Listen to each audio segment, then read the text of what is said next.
सतकेवल Vidya Mandir Sarsa. Myself Sajan Kumar Prajapati, class 11 science, subject physics, unit number 4, topic example part number 3। मित्रों, આપણે અગાઉના કેટલાક સેશનની અંદર એક્ઝામ્પલ્સ વિશે વાત કરી છે। આજે આગળ જતા બીજા એક્ઝામ્પલ વિશે વાત કરીશું। આશા રાખીએ કે તમે આગળના એક્ઝામ્પલની પ્રેક્ટિસ પણ એઝ વેલ એઝ કરતા રહેતા હશો। તો ચાલો આજના સેશનની આ એક્ઝામ્પલમાં ચલો શરૂઆત કરીએ। નેક્સ્ટ તમને જે એક્ઝામ્પલ આપ્યો છે એમાં તમને કીધું છે કે એક બંદર પાસે હવા 72 કિલોમીટર પર અવરની ઝડપથી વહી રહી છે। આપણે અગાઉ હવે એક એક્ઝામ્પલ વાત કરી ચૂક્યા છે, છત્રીવાળો તમને યાદ હોય તો, કે એક બંદર છે એની પાસે હવા 72 કિલોમીટર પર અવરની ઝડપથી વહી રહી છે। કે બંદર છે જેની પાસેથી હવા કોઈ ચોક્કસ ઝડપથી વહી રહી છે। હવે આ બંદરમાં ઊભેલી એક નૌકા, એટલે કે બંદરમાં એક નૌકા છે, એ નૌકા પર લગાડેલ ઝંડો જે છે એ ઝંડો નોર્થ ટુ ઈસ્ટ દિશામાં ફરકી રહ્યો છે, ઉત્તરથી દક્ષિણ તરફ વહી રહ્યો છે, ફરકી રહ્યો છે। જો આ નૌકા ઉત્તર દિશામાં 51 કિલોમીટર અવરની ઝડપથી ગતિ કરવાનો પ્રયાસ કરે, એટલે કે નૌકા જો જઈ રહી હોય પણ ક્યાં જઈ રહી હોય? ઉત્તર દિશા તરફ। મિત્રો અહીંયા ધ્યાનથી સાંભળજો, નૌકા ઉત્તર તરફ જઈ રહી છે અને નૌકામાં રહેલો અને બંદર ઉપર રહેલો નૌકા પર લગાવેલો ઝંડો જે છે એ નોર્થથી ઈસ્ટ તરફ છે, બરાબર છે? એટલે કે ઝંડો આ તરફ છે અને નૌકા તરફ વહી રહી હોય તેમ કહ્યું છે। તો નૌકા પર લગાડેલ ઝંડો કઈ દિશામાં ફરકશે? સીધી વસ્તુ છે, બેઝિકલી આપણે જાણી શકીએ છીએ, રાઈટ?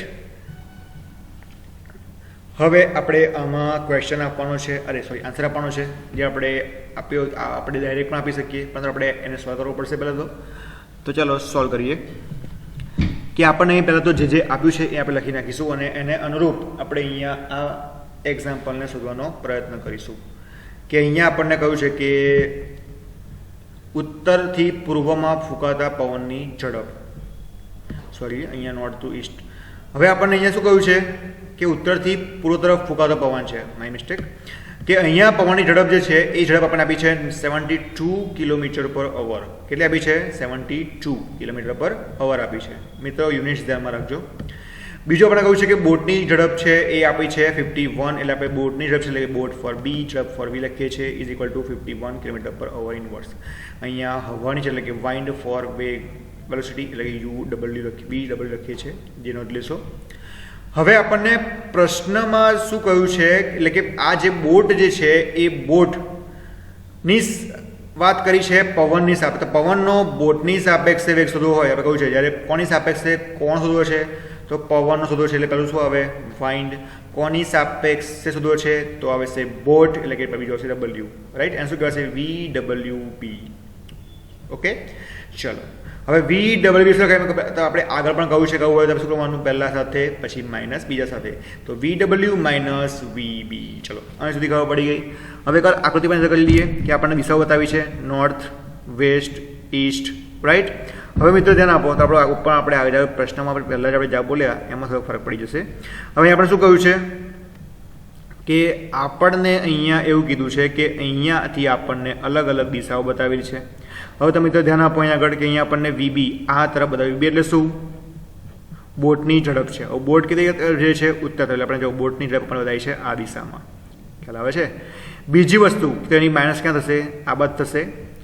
હવે આ બોટ જઈ રહી છે આ બાજુ, એટલે કે બોટ, હવે પવન કે તરફ વહી રહ્યો છે? તો આપણને પવન વહવાની દિશા આપણને કઈ છે? N થી E તરફ, એટલે કે N થી E એટલે કે આ તરફ। મતલબ કે આ બોટનો આ પવનની સાપેક્ષે ઝડપ એનું શું કહ્યું છે? VWB। ક્યાં મળશે? તે આ તરફ મળશે, રાઈટ? કે પવન આ તરફ વહી રહ્યો છે, બોટ આ તરફ જઈ રહી છે, એટલે આપણને અહીંયા આગળ આ તરફ દિશા કઈ મળશે? VWB same. અને VW પણ ક્યાં તરફ આપ્યો છે આપણને? આ તરફ, બરાબર? કે પવન ક્યાં ફૂંકાય છે? તો પવનની ફૂંકાવાની દિશા આપણને આપી છે નોર્થ ટુ ઈસ્ટ, એટલે કે આ તરફ આપી છે, રાઈટ? હવે એ આપેલા આ ડાયરેક્શન તરફ આપણે ખૂણો બનાવવા જઈએ તો આપણને શું મળશે? તો આપણને કેટલાક ઘટકો મળે આ રીતના। હવે આગળ વાત કરીએ કે આકૃતિ પરથી આપણે જોયું કે VW એટલે કે વાઇન્ડનો ઝડપ અને બોટની ઝડપ જે છે માઇનસની વાત કરીએ તો એ બંનેનો વચ્ચેનો ખૂણો કેટલો બનશે 45 વત્તા 90 ડિગ્રી. અહીં ધ્યાનથી સાંભળો. ચલો આ તો કેટલો બન્યો આપણને વાઇન્ડનો આપેલી સાપેક્ષે બોટની સાપેક્ષેનો વેગ.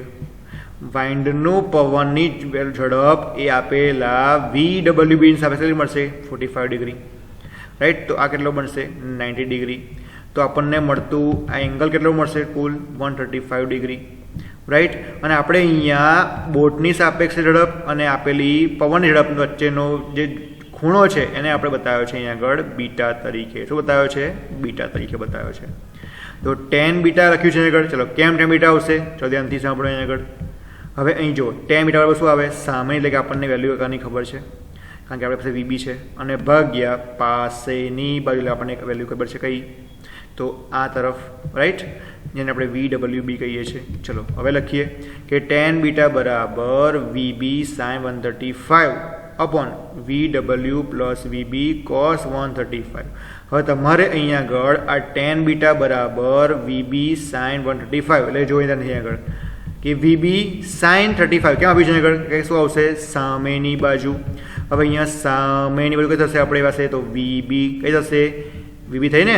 હવે VB બાજુ આ થઈ, બરાબર છે. હવે આ બાજુ જે આપણને આપી છે એ તો આપણને અહીંયા આગળ વેગ ઓફ WB અને VW એના સાપેક્ષે આપી છે. તો એની માટેનો બનતો ખૂણો મળશે પાછો સાથે sin 135. કેમ કે જુઓ 45% એટલે કે આ બંને સાપેક્ષે મળતો વેગનો ખૂણો કેટલો છે? 135 છે. અને 135 આ જે ખૂણો મળ્યો એટલે કે આ ખૂણો વત્તા આ ખૂણો કોની સાપેક્ષે આપણે વાત કરીએ છીએ?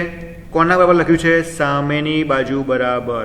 તો આના બરાબર શું મળશે? sin 135 બરાબર, એટલે કે સામેની બાજુ ભાગ્યા કર્ણ.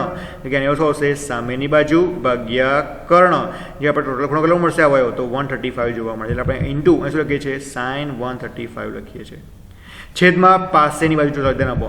હવે પાસેની બાજુ કઈ આવશે? આપણે અહીંયા આગળ જોવા જઈએ તો આપણે કહી દઈએ આ, બરાબર. પણ અહીંયા શું લખ્યું છે? VW. ચલો ધ્યાન આપો અહીંયા આગળ.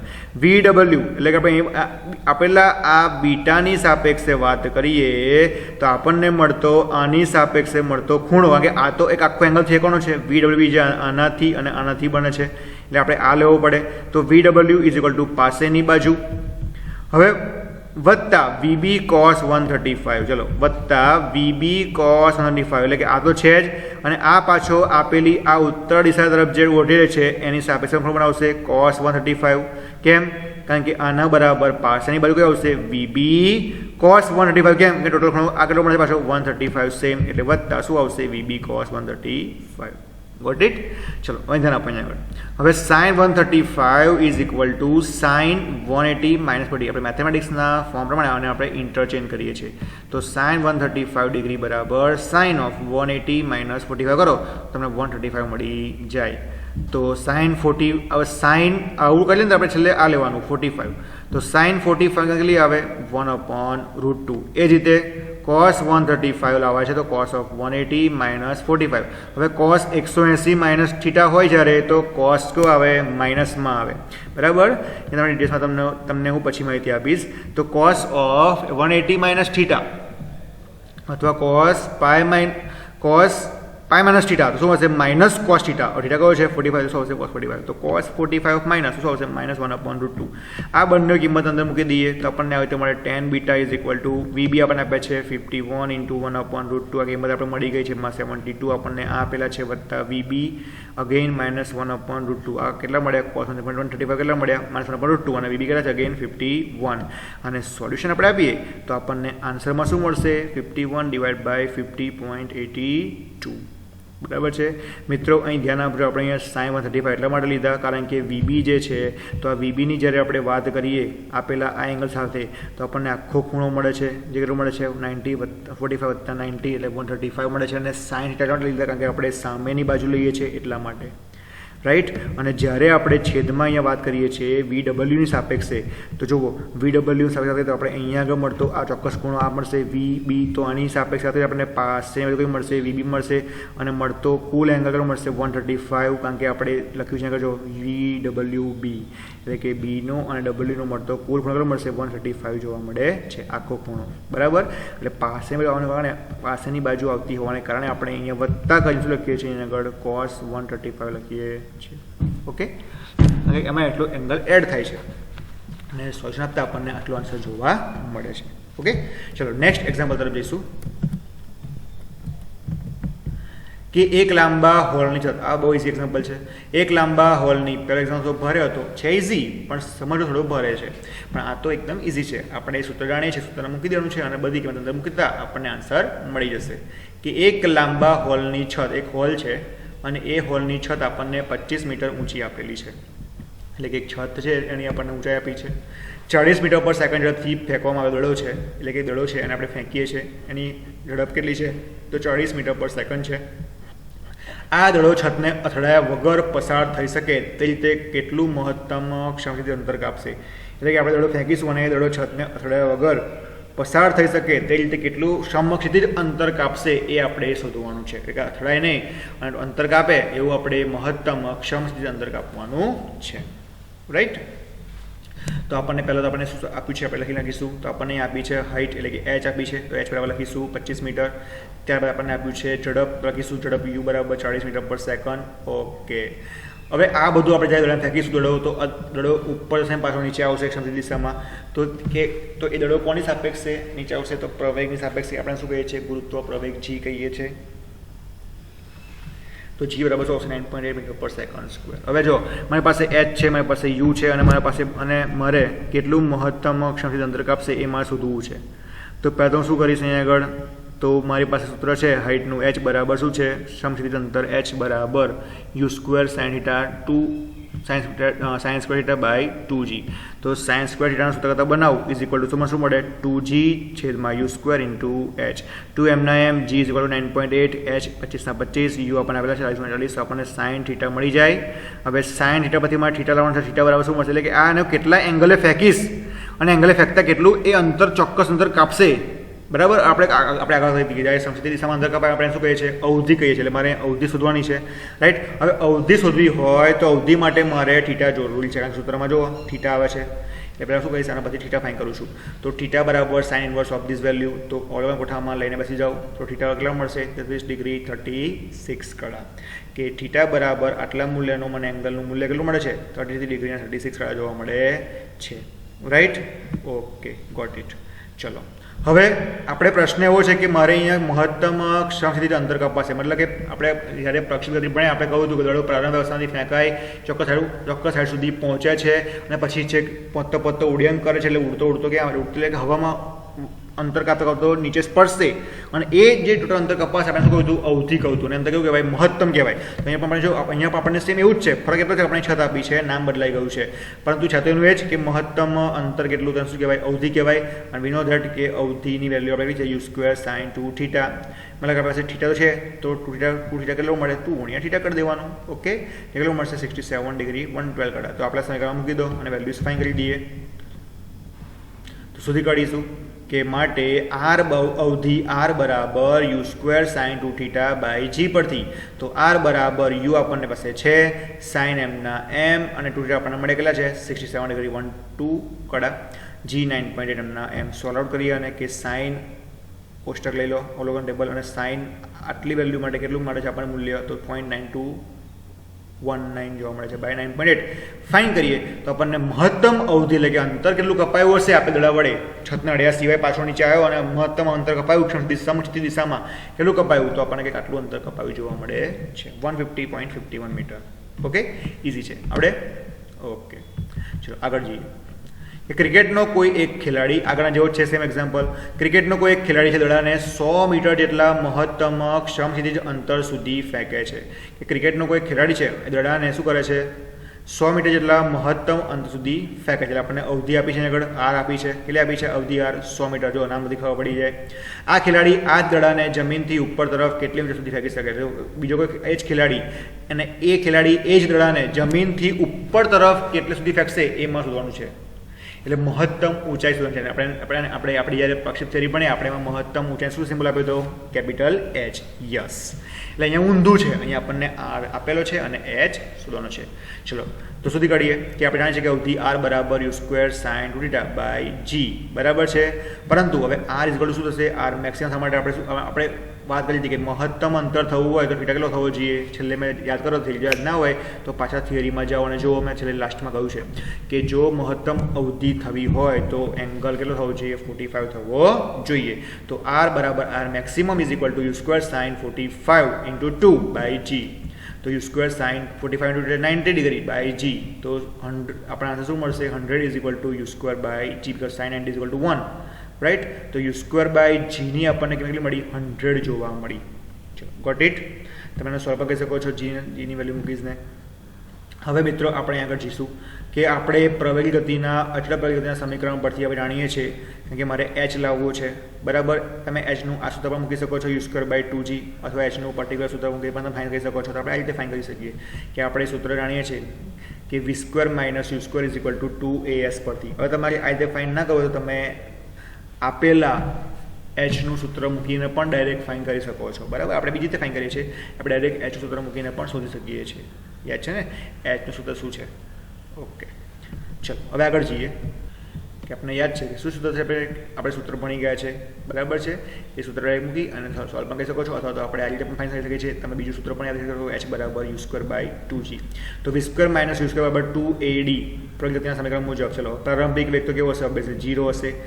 પ્રવેગ બરાબર માઇનસ g લખતા આપણે સમીકરણમાં આપણે ગુરુત્વ પ્રવેગની આપણે અહીંયા વાત કરીએ છીએ પ્રક્ષેપ ગતિની અંદર, અને અંતર જે s છે એની જગ્યાએ આપણે d છે, સોરી અંતર d છે એની જગ્યાએ આપણે h લખીએ કારણ કે આપણે હાઇટ લાવવાની છે. તો ચલો એમાંથી v બરાબર 0 મૂકીશું, યુ સ્ક્વેર એમના m, 2m ના m, a બરાબર માઇનસ g લખીશું, s બરાબર h લખીશું. તો યુ સ્ક્વેર બાય g છે છેદમાંથી ઇક્વલ ટુ 2h, h ને બરાબર સૂત્ર કરતા તો યુ સ્ક્વેર બાય 2g. આ સેકન્ડ ટર્મ ડાયરેક્ટ યાદ રાખી શકો છો જો આવી કન્ડિશન આવે ત્યારે. તો h બરાબર યુ સ્ક્વેર બાય 2g એટલે કે યુ સ્ક્વેર બાય 2g છે એટલે કે 2 ક્યાં જશે આનો, જો આ યુ સ્ક્વેર બાય g બરાબર 100 છે તો યુ સ્ક્વેર બાય g બરાબર 100 લખીએ તો 2 ક્યાં જાય, ઉપર જાય તો 100 ભાગ્યા 2 તો આપણને આન્સર મળી જશે 50, રાઈટ. તો આપણને અહીંયા આગળ મહત્તમ ઊંચાઈ કેટલી મળશે, 50 મીટર જોવા મળે છે. આવડે કે ન આવડે? ઓકે ઇઝી છે. ચલો આગળ જઈએ. 80 સેન્ટીમીટર લાંબા દોરડાના છેડે એક પથ્થર બાંધેલ છે. એક દોરડું છે જેની લંબાઈ છે 80 સેન્ટીમીટર અને ત્યાં છેડે એક પથ્થર બાંધેલો છે. તેને અચળ ઝડપથી સમક્ષિતિજ વર્તુળાકાર ફેરવવામાં આવે છે. તેને શું કરવામાં આવે છે, હાથમાં પકડી એક છેડો અને એને ગોળ ગોળ વર્તુળાકારમાં ફેરવવામાં આવે છે. જો પથ્થર 25 સેકન્ડ એટલે કે ટી આપણે આપ્યો છે એની અંદર 14 પરિભ્રમણ પૂરા કરે. હવે આવું જ્યારે આવે મિત્રો તો તમારે યાદ રાખવાનું અને કહેવાય કોણીય અંતર. હવે 25 સેકન્ડની અંદર 14 પરિભ્રમણ પૂર્ણ કરતું હોય તો પથ્થરના પ્રવેગનું માન એટલે કે પ્રવેગ અને દિશાનું મૂલ્ય એટલે કે દિશા અને મૂલ્ય શોધો. ચલો મિત્રો બહુ ઇઝી છે. હવે આપણે જાણીએ છીએ કે એક પરિભ્રમણ કરતાં આપણને કેટલું અંતર મળે, જ્યારે વર્તુળ પરિભ્રમણ પૂર્ણ કરે તો એને આપણું અંતર કેટલું હોય, 2π રેડિયન હોય, બરાબર છે. વર્તુળ પર પરિભ્રમણ કરે તો કેટલું હોય, 2π રેડિયન હોય. અને 14 પરિભ્રમણ આપણું અંતર બરાબર શું, તો θ ઇઝ ઇક્વલ ટુ કેટલા પરિભ્રમણ કરે છે, 14 એટલે 14 મલ્ટીપ્લાય 2π, રાઈટ. કે એક પરિભ્રમણ કાપેલું અંતર 2π રેડિયન તો 14 પરિભ્રમણ કાપેલું અંતર બરાબર કેટલું, તો એ ફોર્મ્યુલા આપણને આન્સર શું મળે, θ બરાબર અંતર આપણે ખ્યાલ લેવું પડે, આપણે કીધું કોણીય અંતર આવશે તો θ આવશે કીધું 14 ઇન્ટુ 2π. ચલો અંતર મળી ગયું. હવે મારે લાવવાનું શું છે અહીંયા આગળ, પ્રવેગ, કોણીય પ્રવેગ. તો કોણીય પ્રવેગ માટે શું લાવવું પડે, કોણીય વેગ લાવવો પડે કારણ કે પ્રવેગ વગર પ્રવેગ તો મળે નહીં.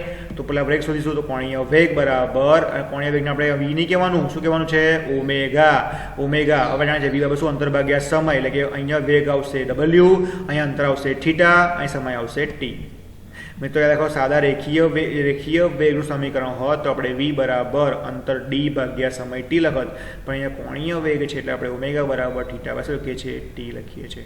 તો ઓમેગા બરાબર આપણે θ આપણને આપેલું છે લખી નાખીએ. ચલો t આપણને આપેલા છે કેટલા છે, 25 સેકન્ડ લખી નાખીએ. તો આપણને કોણીય વેગ કેટલો મળ્યો, 3.516 રેડિયન પર સેકન્ડ જોવા મળે છે, બરાબર. અહીં મીટર પર સેકન્ડ નહીં આવે, અંતર રેડિયનમાં આવશે, બરાબર છે. હવે કોણીય પથ્થરનો કેન્દ્રગામી પ્રવેગ પણ શોધો છે. તો પથ્થરનો પ્રવેગ બરાબર શું આવે, તો પ્રવેગ બરાબર r ઇન્ટુ ઓમેગા સ્ક્વેર. હવે અહીંયા પ્રવેગ એ નહીં આવે, અહીંયા પ્રવેગ આલ્ફા લેવો પડે, is equal two r into omega square. સૂત્ર યાદ રાખજો કે કોણીય પ્રવેગ બરાબર r into omega square. r એટલે કે આપણને અહીંયા મૂલ્યનું કેટલું આપ્યું છે, 0.8. કેટલું આપ્યું છે, પોઈન્ટ જો લંબાઈ આપણને આપી છે, અંતર આપ્યું છે 80 સેન્ટીમીટર, તો એનું મીટર કેટલું થાય, 0.8 અથવા તો 80 -2 મીટર અથવા તો 0.8 લખી શકો છો, ગુણ્યા ઓમેગા. હવે આપણને અહીંયા ઓમેગા કેટલા મળે છે, 3.516. તો એનો સ્ક્વેર છે તો 3.516 મલ્ટીપ્લાય 3.516. ચલો સોલિડ.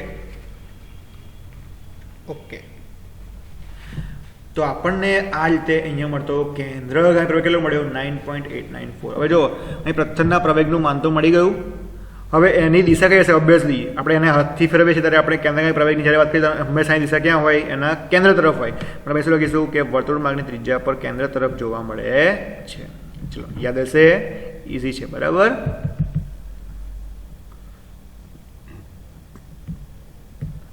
ચલો એના જેવો જ એક બીજો એક નાનું એક્ઝામ્પલ જોઈ લઈએ કે આપણને કહ્યું છે કે એક વિમાન 900 કિલોમીટર પર અવરની ઝડપથી ઉડી રહ્યું છે. એક વિમાન છે જે 900 કિલોમીટર પર અવરની ઝડપથી ઉડી રહ્યું છે, એટલે કે વિમાનની આપણને ઝડપ આપી છે અને 1 કિલોમીટર ત્રિજ્યાનું સમક્ષ વર્તુળ બનાવે છે. ત્યાં આપણે પથ્થરને ગોગો ફરતા હતા, અહીંયા ફરક કેટલો છે? અહીંયા વિમાન છે અને એ વિમાન જે વર્તુળમાં ભ્રમણ કરે છે કેટલું છે? 1 કિલોમીટર ત્રિજ્યા છે. ત્રિજ્યા કેટલી છે? 1 કિલોમીટર, તો 2 કિલો થાય ડબલ. તેના કેન્દ્રગામી પ્રવેગ એટલે કે એ વિમાનનો કેન્દ્રગામી પ્રવેગ આપણે જે આપણે આગળ વાત કરી સેમ એવું જ છે. તેનો કેન્દ્રગામી પ્રવેગ જે મળશે એ પ્રવેગ અને ગુરુત્વ પ્રવેગ જે છે એની આપણે સરખામણી કરવાની છે. મતલબ કે આપણે ગુરુત્વ પ્રવેગ તો આપણે જાણીએ જ છીએ, ખાલી ને ખાલી માત્ર આપણે આગળના જેવું સેમ ટુ સેમ સ્ટેપ મૂકી અહીંયા કેન્દ્રગામી પ્રવેગ શોધવાનો છે. તો આપણે જાણીએ છીએ, ચલો ફટાફટ કરી દઈએ કે વર્તુળ ગતિ કરતો હોય એના માટેનો મળતો કેન્દ્રગામી પ્રવેગ શોધવો હોય સૂત્ર શું છે? એ બરાબર v²/r. હવે આપણી પાસે v² પ્રવેગ શોધવો હોય તો આપણે વેગ શોધવો પડે. તો આપણને વેગ આપ્યો છે, હા આપણને વેગ તો આપેલો જ છે. લખી નાખો, v કેટલા છે? 900. લખો 900 × હવે જો અહીંયા કિલોમીટરને આપણે મીટર પર સેકન્ડ ફેરવા છે, શું કરવું પડે? 900 એમના એમ. 1 કિલોમીટર બરાબર કેટલા મીટર? તો 1000. કિલોના કેટલા આવે? 1000 અથવા 10⁻3. અને 1 અવરના કેટલા આવે? 60 × 60 મિનિટ બરાબર 60 સેકન્ડ, તો 3600. રાઈટ. તો આપણને કેટલો મળ્યો? v250 મીટર પર સેકન્ડ ઇન્વર્સ જોવા મળે છે. હવે આપણને આર આપી છે, જ્યાં આપણને અંતરના ફોર્મ આપ્યું છે 1 કિલોમીટર બરાબર શું? તો આપણે જ આગળ કીધું કે 1 કિલોમીટરના કેટલા આવે? કિલોના કેટલા આવે? 10⁻3, તો 1000 મીટર. આ v આરની કિંમત આપણે અંદર મૂકી દઈએ તો આપણને પ્રવેગ મળી જાય. યસ. તો એ બરાબર v ની મૂકી દીધી 250 × 250 / 1000, તો એ કેટલો મળ્યો? 62.5 મીટર પર સેકન્ડ સ્ક્વેર. હવે આ પ્રવેગ મળ્યો, આપણને પ્રશ્નમાં કીધું છે કે આપેલા પ્રવેગની ગુરુત્વીય પ્રવેગ સાથે સરખામણી કરો. તો સરખામણી કરવા શું કરવાનું? અપ ડાઉન લખવાનું. તો કેન્દ્રગામી પ્રવેગ છેદમાં ગુરુત્વાકર્ષણ પ્રવેગ. તો ચલો કેન્દ્રગામી પ્રવેગ છેદમાં ગુરુત્વ પ્રવેગ બરાબર કેન્દ્રગામી પ્રવેગનો સિમ્બોલ શું આવે? Small a. ગુરુત્વ પ્રવેગનો સિમ્બોલ શું આવે? Small g. તો એ બરાબર શું લખીશું? 62.5 અને g કેટલો આવે? આપણે ખબર છે 9.8. સરખામણી કરો, સોલ્વ કરો કેટલો આવશે? 6.3377 જોવા મળે છે. તો આપણને અહીંયા આટલો ડિફરન્સ જોવા મળે છે. Got it? ચલો ખ્યાલ આવશે. તો આશા રાખીએ કે આજના આ એક્ઝામ્પલના સેશનમાં આપ સૌને ખ્યાલ આવ્યો હશે, આઈડિયા આવી હશે એવી આશા. તો જય હિન્દ, જય Bharat. Thank you very much.